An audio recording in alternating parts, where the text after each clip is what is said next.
యోబు గారు దేవుని దగ్గరికి ఆయన ప్రార్థన వెళ్ళేంత వరకు పరీక్షించబడుతున్నా, దుఃఖపడుతున్నా, అవమానపడుతున్నా, సొంత కుటుంబంలోంచి వస్తున్న దుఃఖం కలిగిన ఆయన ఒక నిరీక్షణ ఏంటంటే, ఒక్కరోజు నా లైఫ్ స్టైల్లో చేంజ్ దేవుడు ఇస్తాడు, మార్పునిస్తాడు.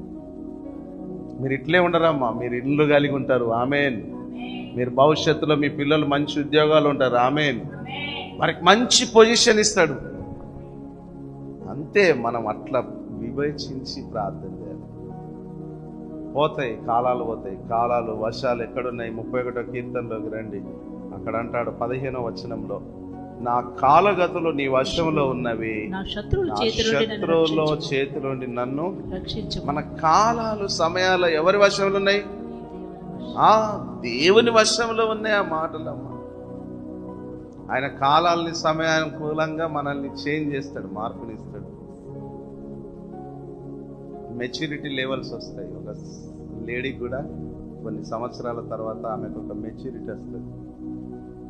ఆమె ఒక మనిషి అయిందంటారు కదా, పెద్ద మనిషి అయిందంటే ఒక మెచ్యూరిటీ. ఇట్లాగే మనల్ని కూడా దేవుడు ఏం చేస్తాడంటే కాలానుకూలంగా మనల్ని మెచ్యూరిటీలోకి తీసుకొస్తాడు. ఆ కాలానుకూలంగా మనకు సమయం ఇస్తాడు.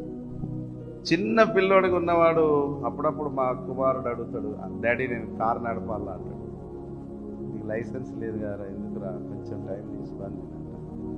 ఎందుకంటే బైక్ నడిపితే ఓకే విశ్వాసం ఉంటుంది.